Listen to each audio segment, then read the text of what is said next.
Olá, caríssimo telespectador da Rede Século XXI, obrigado pela sua audiência. Está começando mais um programa Eclésia.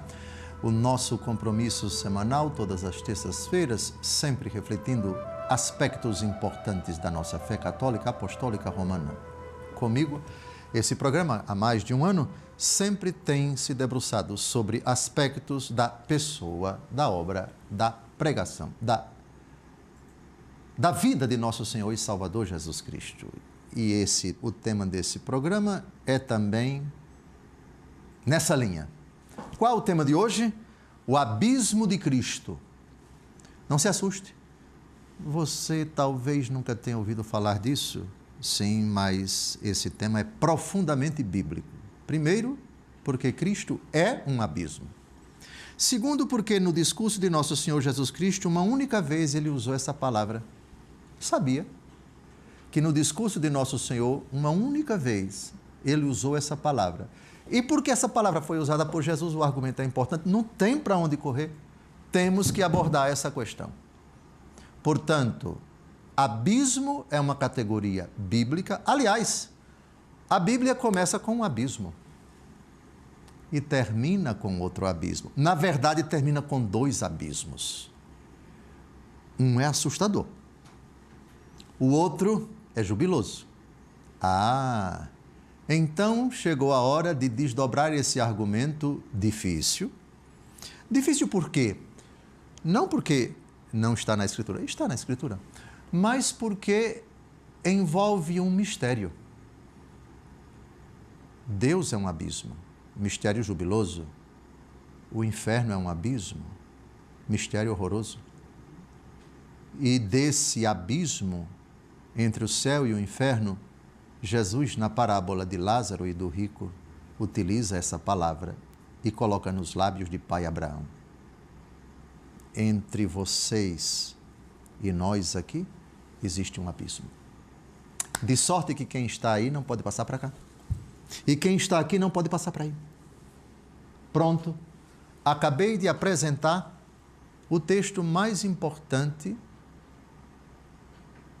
no âmbito do susto, no âmbito do pavor, no âmbito do medo, e convém que a gente conserve o santo pavor, o santo medo, e disso Jesus já falou.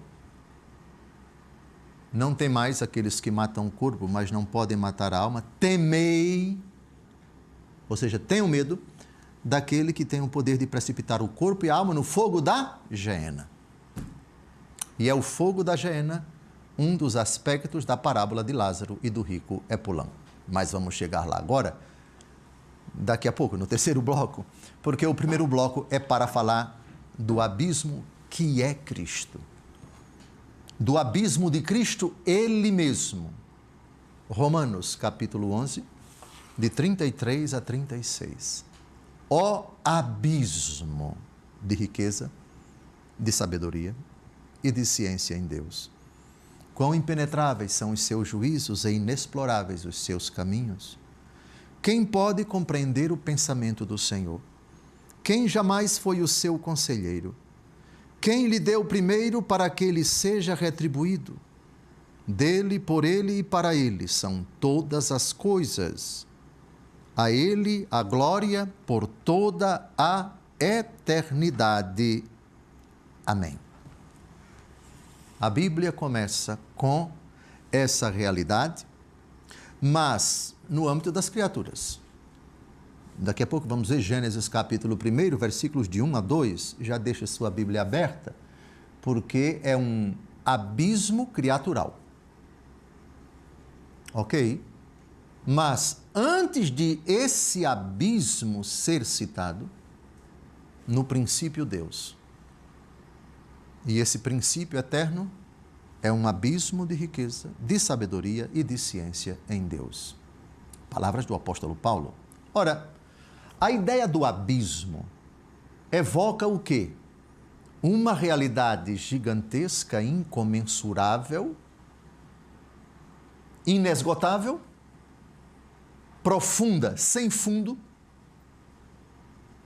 uma realidade tão gigantemente gigante, tão escancaradamente grande, que que não comporta nas nossas concepções, na nossa ideia de altura, de comprimento, de largura, etc., essas dimensões materiais, elas não cabem ali.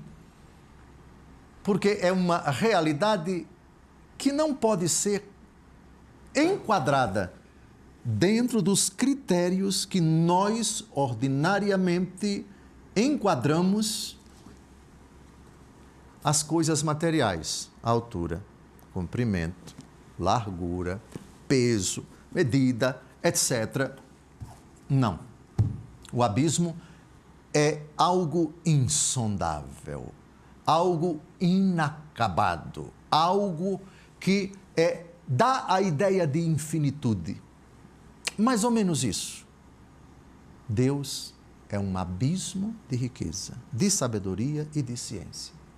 Portanto, o que Ele é no seu amor, na sua glória, na sua majestade, no seu poder, é abismalmente, acabei de inventar a palavra, Ele é um abismo que ultrapassa a compreensão humana em grau infinito, em grau inesgotável, em grau incomensurável.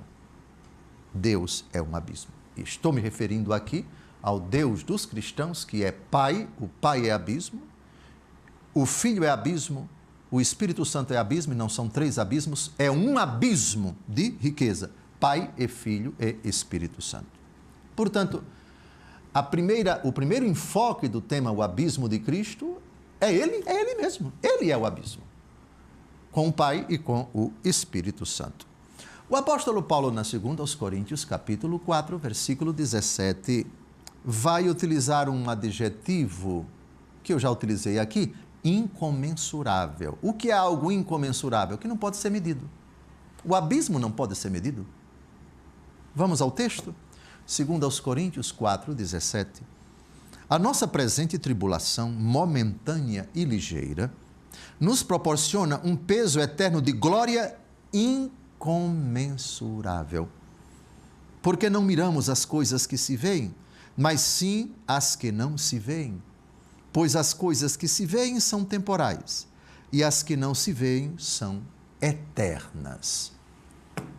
Glória incomensurável, glória que não pode ser medida, glória que não pode ser enquadrada nos critérios de quilômetros, de anos-luz. Na astronomia, se não me engano, as medidas são sempre gigantescas. Essa estrela está a quantos anos-luz dessa outra estrela ou desse planeta? Aí se fala 500 anos-luz. Sei lá, 500 anos-luz é o quê? 500 anos-luz é a distância que a luz percorre esse espaço. 500 anos, vejam que a velocidade da luz é 300 mil quilômetros por segundo. Se eu tiver errado, me corrijam e me internem no hospital de doido. Mas é mais ou menos 300 mil quilômetros por segundo. Então, vejam, 500 anos vezes 365 dias, vezes 24 horas, vezes 60 segundos, vezes... Aí você multiplique isso, 300 mil quilômetros por segundo. É a distância que a luz percorre, 500 anos-luz. É uma distância gigantesca. Pois bem, na astronomia, apesar de serem distâncias incomensuráveis, mas nem tanto, porque se pode medir, se pode quantificar, mas a glória de Deus é incomensurável. Anos-luz aqui não cabe, porque Deus é um abismo. Vejam que realidade espantosamente bela e grande e sedutora é a glória do Deus Todo-Poderoso, a glória abismal, incomensurável, que é Deus no seu poder, na sua majestade, para usarmos a expressão do Antigo Testamento, Deus que habita em luz inacessível, imagem também usada no Novo Testamento. Estamos a menos de 2 minutos do final desse bloco e eu já quero introduzir todos vocês a um outro abismo, que é o homem. Nós somos um abismo. O Salmo 63, versículo 7 diz: é um abismo o coração do homem, o íntimo de nossa alma, uma realidade absolutamente desconhecida, até para nós mesmos, só conhecida completamente para Deus. Deus é que conhece. O Salmo 136, se não me engano: Senhor, tu me conheces quando eu estou cansado, quando eu me deito, para onde irei, para onde fugirei. O abismo que somos nós, Deus conhece, Deus sonda, Deus perscruta. Mas nós, nem nós mesmos conhecemos esse abismo que somos nós. Convém tratar desse abismo. Depois convém tratar do abismo do inferno. Depois convém tratar do abismo que separa o céu do inferno. Aí vamos entrar em cheio na palavra de nosso Senhor Jesus Cristo, a única vez que ele utilizou essa palavra abismo, a parábola de Lázaro e do rico. Entre nós e vocês existe um abismo. Mas esse abismo da parábola de Lázaro não foi criado por Deus. Esse abismo passa a existir quando nós nos afastamos do abismo que é Deus. Quando o abismo que somos nós e o abismo que é Deus, voluntariamente a criatura humana decide colocar um terceiro abismo, intransponível. E isso acontece já com o pecado mortal. Não saia daí. No próximo bloco, a gente se encontra, se Deus quiser, diante daquele que é o abismo de sabedoria e de ciência em Deus.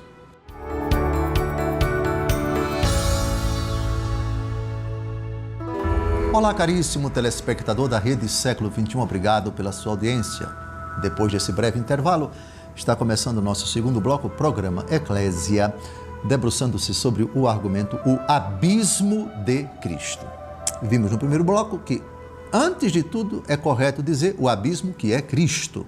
Cristo é o abismo com o Pai e com o Espírito Santo.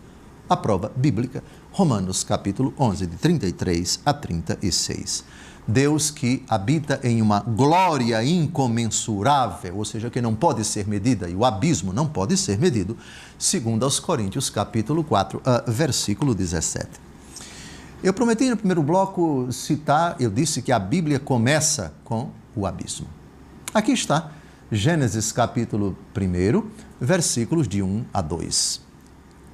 No princípio, Deus criou os céus e a terra.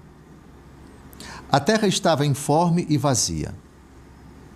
As trevas cobriam o abismo e o Espírito de Deus pairava sobre as águas. No começo da criação, um abismo. É um abismo criatural aqui, por favor. É um abismo que tem relação com o que Deus cria. As águas estão pairando. As águas, o Espírito de Deus, está pairando sobre as águas e as trevas cobrem o abismo. Trata-se, portanto, uma ideia de escuridão, uma ideia de uma realidade absolutamente grandiosa, que não pode ser concebida pela razão, onde vai brilhar, e a primeira criatura que vai vir à existência, faça-se a luz. Bem, agora nós vamos tratar de um outro abismo, que é aquele a respeito do qual Deus disse: façamos o homem à nossa imagem e semelhança.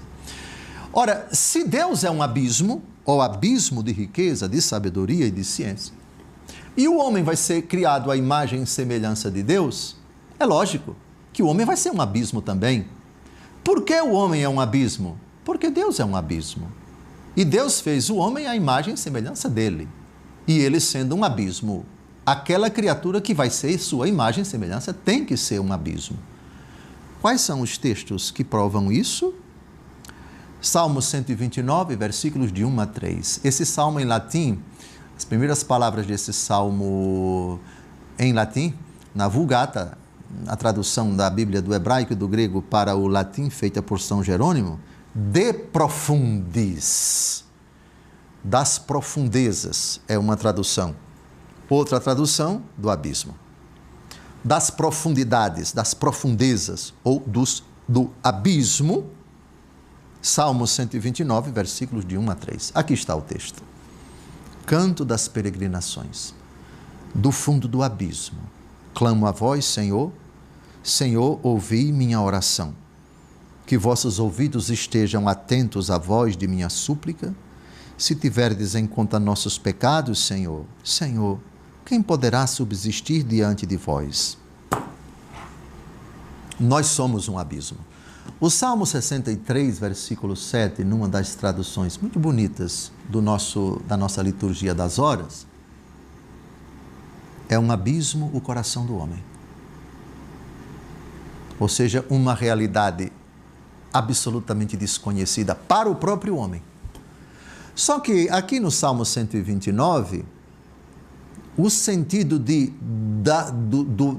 do fundo do abismo, essa tradução, ou das profundezas, significa do íntimo da minha alma, do mais íntimo, que é o desconhecido de mim, o núcleo do meu coração.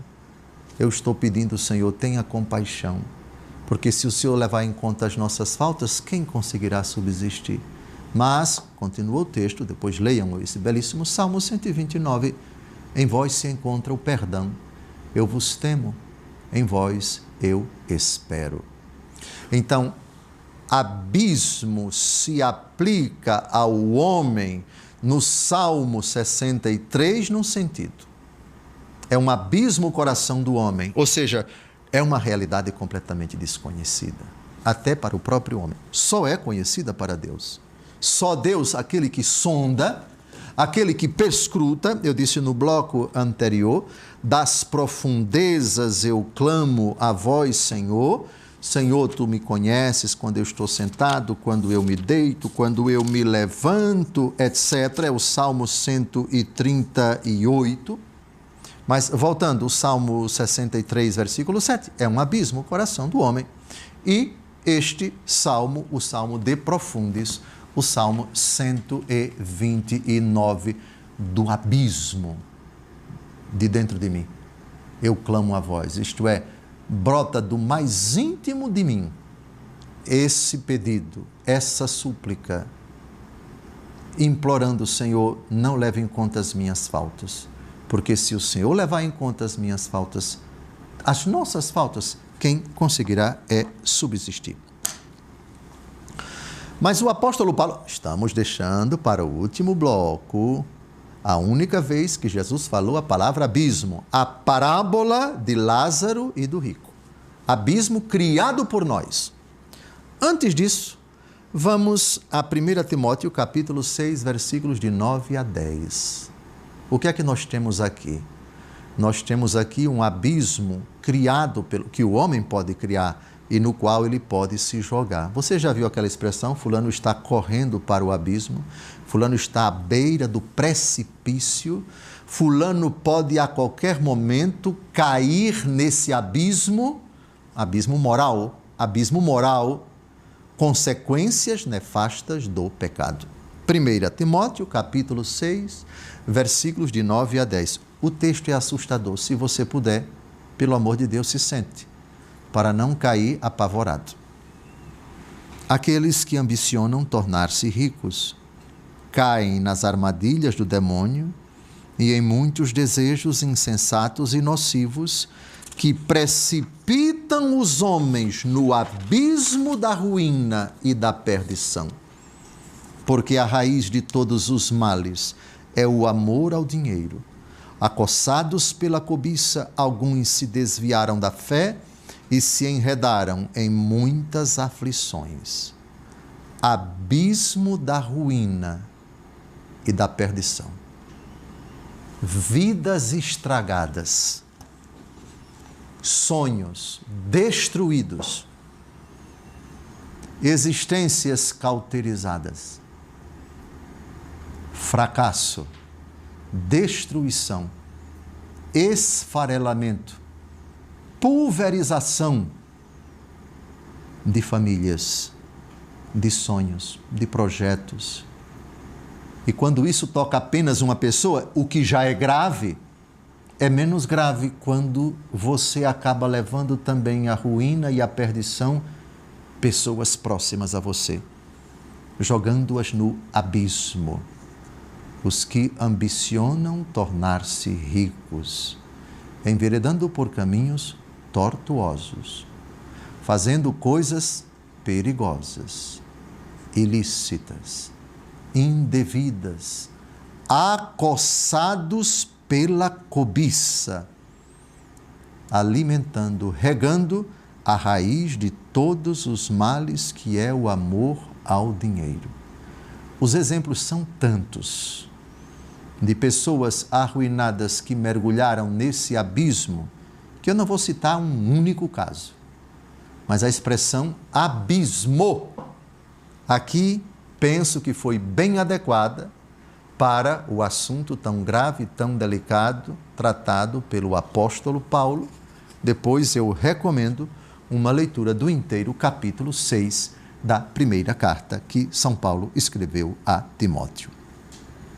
Mas esses abismos humanos de destruição de vidas, de uma ruína completa que às vezes atinge trabalho, atinge família, atinge relacionamentos, atinge vida financeira, tira a esperança, faz uma pessoa mergulhar em tantas coisas perigosas e eu diria letais algumas vezes. Isso já tem uma origem naquele que foi precipitado no abismo.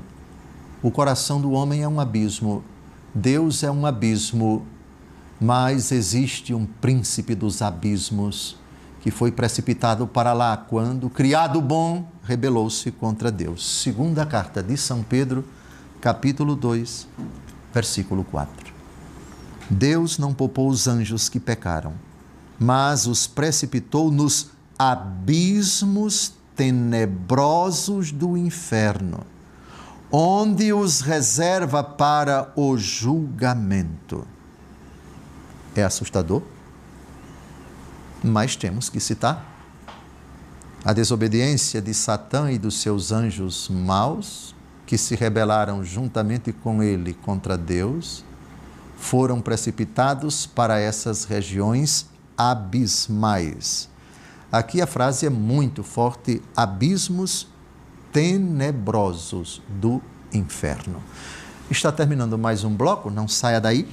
No terceiro e último bloco da exposição da doutrina, porque o quarto bloco será para responder as perguntas, nós precisamos abordar o texto onde Jesus fala de abismo uma única vez. Dos lábios de Jesus, essa palavra abismo foi pronunciada uma única vez no contexto dessa assustadora e confortadora parábola de Lázaro e do rico. Não saia daí, daqui a pouco a gente volta.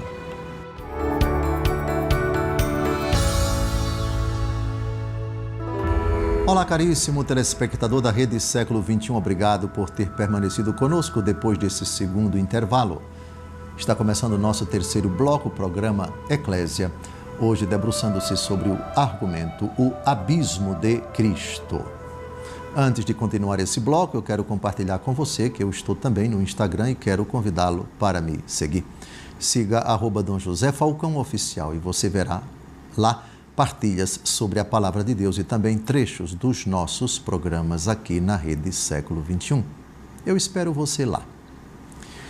Eu prometi que nesse bloco nós trataríamos do texto onde temos a única vez, nos Evangelhos, Jesus pronunciando a palavra abismo. A parábola de Lázaro e do rico. Lucas capítulo 16, versículos de 19 a 31. Havia um homem rico que se vestia de púrpura e linho finíssimo e que todos os dias se banqueteava e se regalava. Havia também um mendigo por nome Lázaro, todo coberto de chagas, que estava deitado à porta do rico. Ele avidamente desejava matar a fome com as migalhas que caíam da mesa do rico. Até os cães iam lamber-lhe as chagas. Ora, aconteceu morrer o mendigo e ser levado pelos anjos ao seio de Abraão. Morreu também o rico e foi sepultado. E estando ele nos tormentos do inferno, levantou os olhos e viu ao longe Abraão e Lázaro no seu seio. Gritou então: Pai Abraão, compadece-te de mim e manda Lázaro que molhe em água a ponta de seu dedo, a fim de me refrescar a língua, pois sou cruelmente atormentado nestas chamas. Abraão, porém, replicou: Filho, lembra-te de que recebeste teus bens em vida, mas Lázaro males. Por isso ele agora aqui é consolado, mas tu estás em tormento. Além de tudo, há entre nós e vós um grande abismo.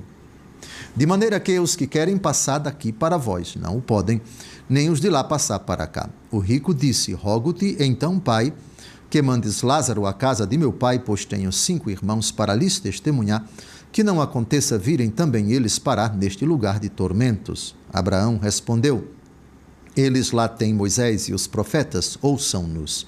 O rico replicou: não, pai Abraão, mas se for a eles algum dos mortos, arrepender-se-ão. Abraão respondeu-lhe: se não ouvirem a Moisés e aos profetas, tampouco se deixarão convencer, ainda que ressuscite algum dos mortos. A razão de Nosso Senhor ter utilizado essa expressão tão forte, há um grande abismo entre os eleitos e os condenados, é precisamente para mostrar, e ele vai explicar mais na frente, abismo, realidade intransponível. Isto é, você tem a ponta do abismo, vamos aqui tergiversar um pouquinho, a ponta do abismo e a outra ponta do abismo. Quem está aqui não pode passar por aqui, porque o abismo é grande. E vice-versa. Isso quer dizer, quem está no inferno, ali ficará por toda a eternidade. Não se arrependerá jamais. Quem está no céu, ali permanecerá por toda a eternidade. Dali não sairá jamais. Portanto, após esta vida, e essa é doutrina sólida da Igreja, a respeito da condição de estabilidade irreformável da alma na hora da morte. Portanto, na hora da morte, não será possível para quem morreu na graça de Deus que venha a pecar. Da mesma forma, não será possível para quem morreu em pecado mortal se arrepender. O inferno é eterno e o céu também é eterno. E entre ambos existe um grande abismo. Mas vejam, quem criou esse abismo? Deus não criou o inferno. O inferno é consequência da decisão da criatura. Já vimos o texto que diz que os demônios foram precipitados nos abismos tenebrosos. Eles se rebelaram. E quem está ou for para lá, está ou irá, porque quis, porque pecou, porque quis criar esse abismo. Na parábola do filho pródigo, repito, vamos considerar um abismo entre a casa do pai e a pocilga. Mas quem foi que saiu da casa do pai? O pai não colocou o filho para fora.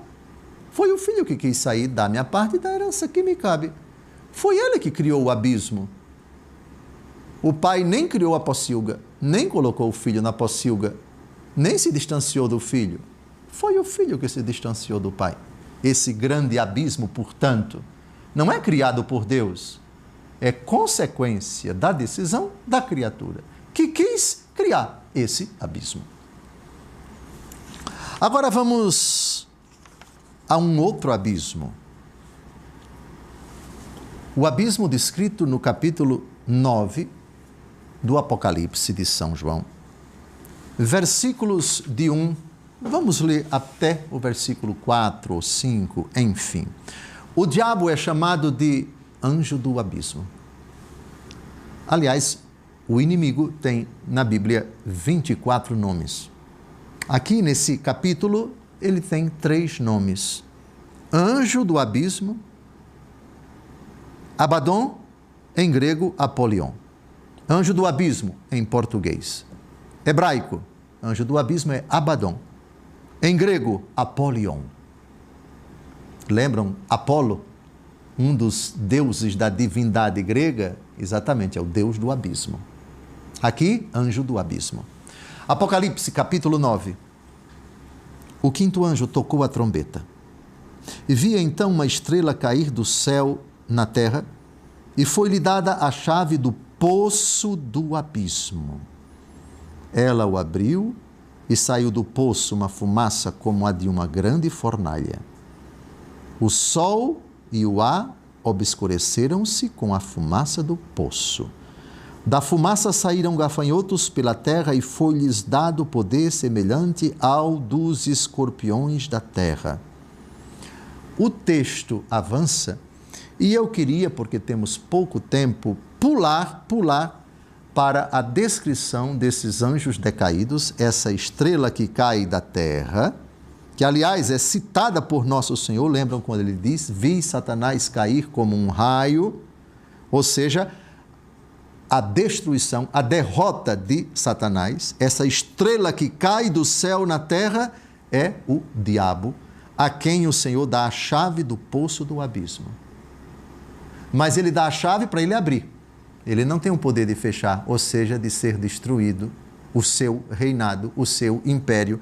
Isso vai acontecer precisamente com Deus Todo-Poderoso por meio de outro anjo, e isso vai ser descrito no capítulo 20 do Apocalipse de São João. O diabo tem a chave para abrir esse poço de onde saem demônios. Versículo 10 e versículo 11. Apocalipse 9. Tinham caudas semelhantes à do escorpião, com ferrões e o poder de afligir os homens por 5 meses. Tem eles por rei o anjo do abismo. Chama-se em hebraico Abaddon e em grego Apollyon. Bem, aqui é o abismo do inferno. Então, até agora já vimos Deus, que é o abismo, vimos o abismo, que é o coração do homem, vimos o abismo do inferno e vimos o abismo que existe entre o céu e o inferno. Agora, para concluir, Apocalipse 20, de 1 a 3, vi então descer do céu um anjo que tinha na mão a chave do abismo e uma grande algema. Ele apanhou o dragão, a primitiva serpente, que é o demônio e Satanás, e o acorrentou por 1000 anos. Atirou-o no abismo, que fechou e selou por cima, para que já não seduzisse as nações, até que se completassem 1000 anos. Depois disso, ele deve ser solto por um pouco de tempo. O abismo, que é a morada dos demônios, para abrir a tampa, por assim dizer, do abismo, o Senhor concede a chave ao diabo. Mas ele não tem o poder de fechar. O poder de fechar é Deus Todo-Poderoso quem confere ao anjo seu, ao anjo de Deus, para trancafiar o demônio e os seus sequazes.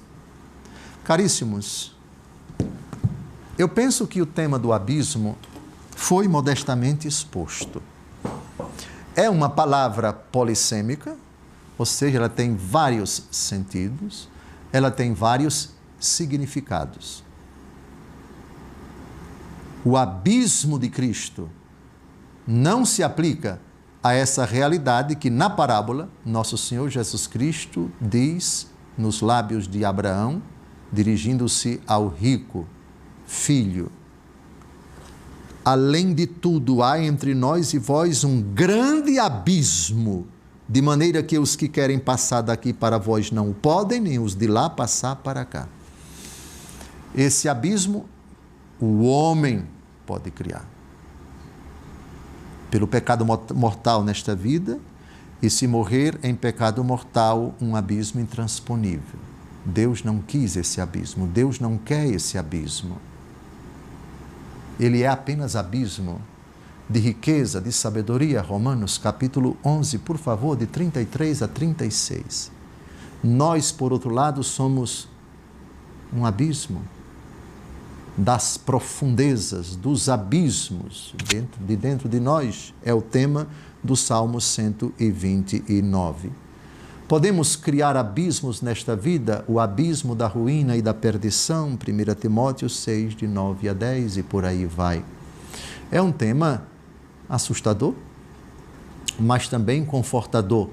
Olhemos para o Senhor como abismo de riqueza, de sabedoria e de ciência em Deus. Jesus é abismo de misericórdia. Jesus é abismo de compaixão. Jesus é abismo de paciência. Mas lembre-se, existem outros abismos para os quais nós podemos nos dirigir a depender somente de nós. O Senhor só quer um abismo para nós, Ele mesmo. Um grande abraço, não saia daí, daqui a pouco o último bloco.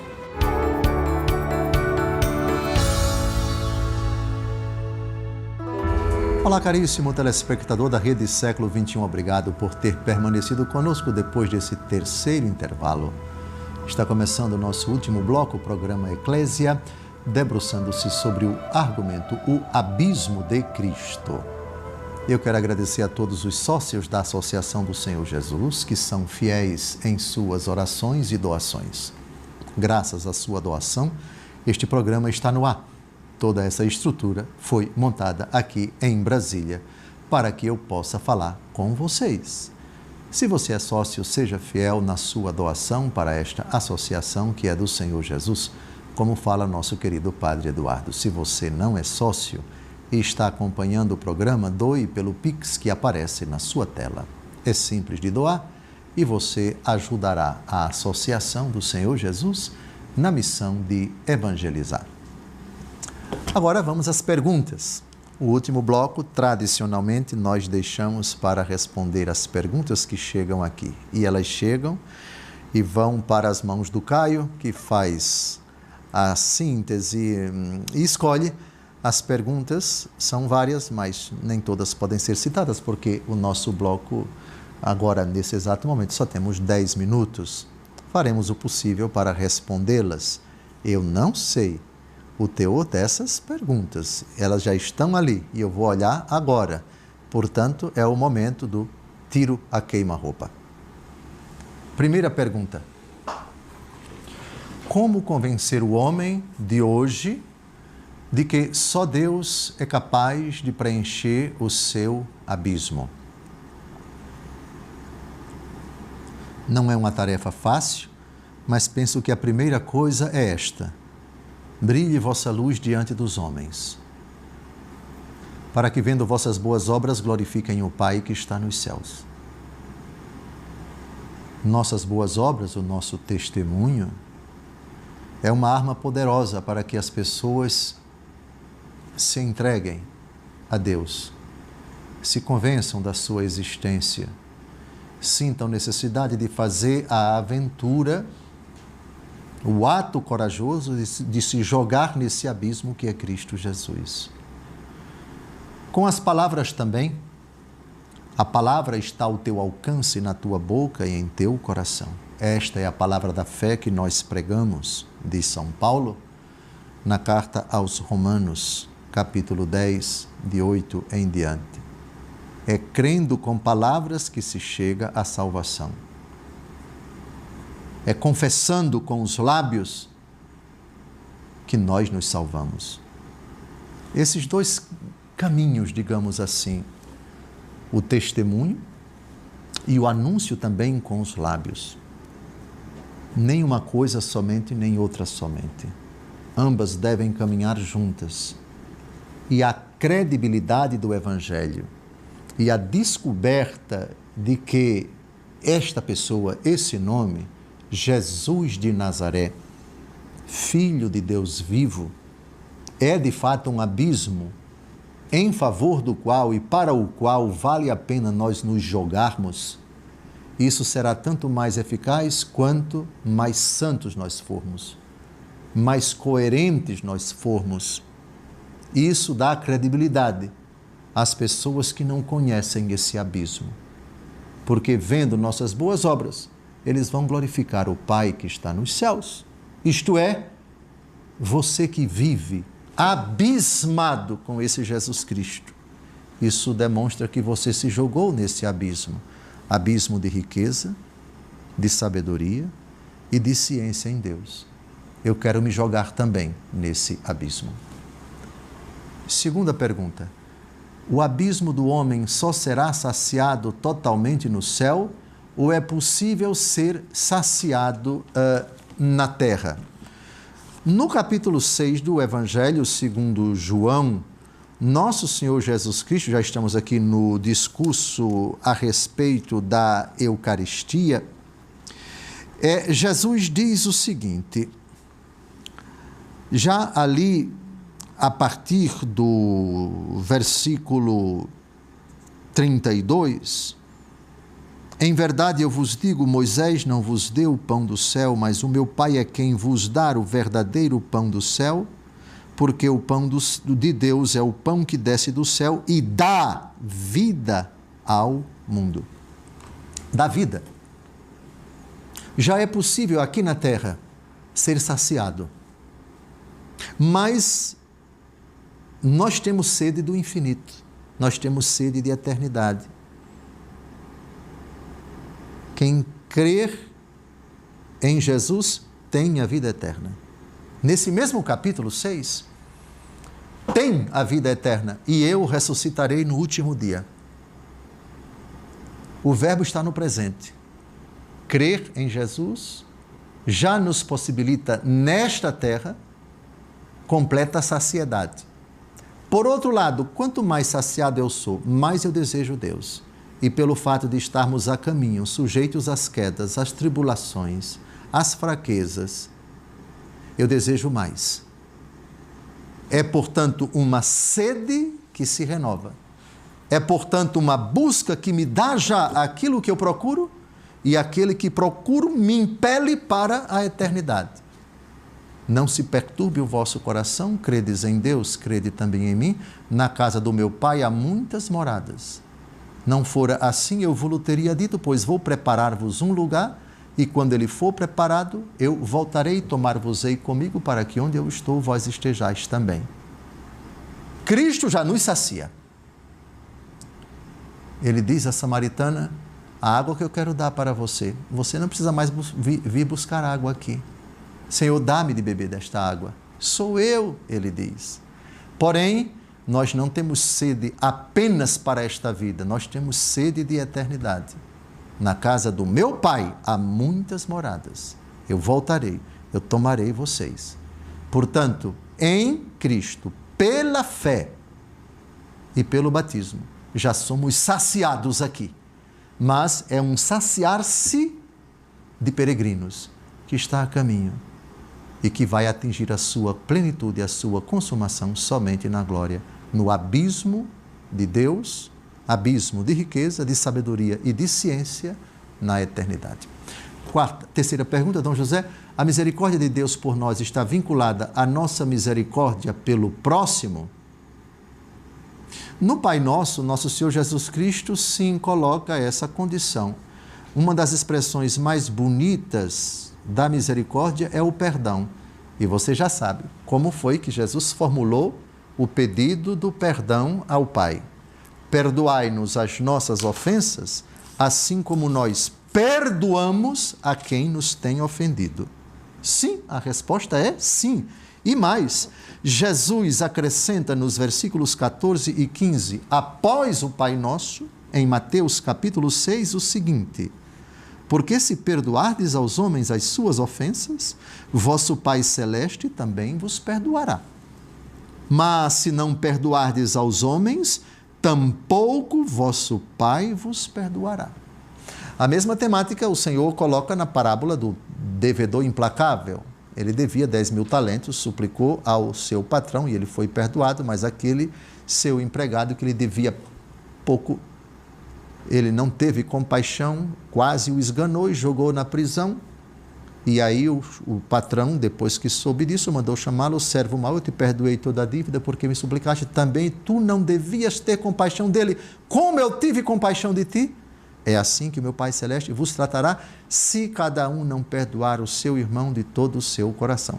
A resposta é absolutamente sim. A pergunta é sim. Quarta e última pergunta, parece?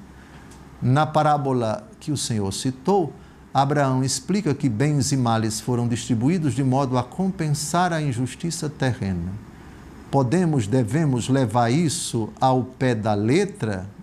Bem, vamos ver o que foi que Abraão disse.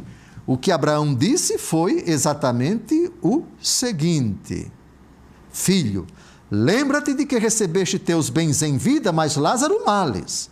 Por isso ele agora aqui é consolado, mas tu estás em tormento. A causa da condenação do rico não foi a riqueza dele, foi o mau uso da riqueza. Ele não foi solidário, ele não foi misericordioso, ele não partilhou parte de sua comida com o indigente. Então, isso precisa ser bem colocado. Lázaro não teve acesso a esses bens.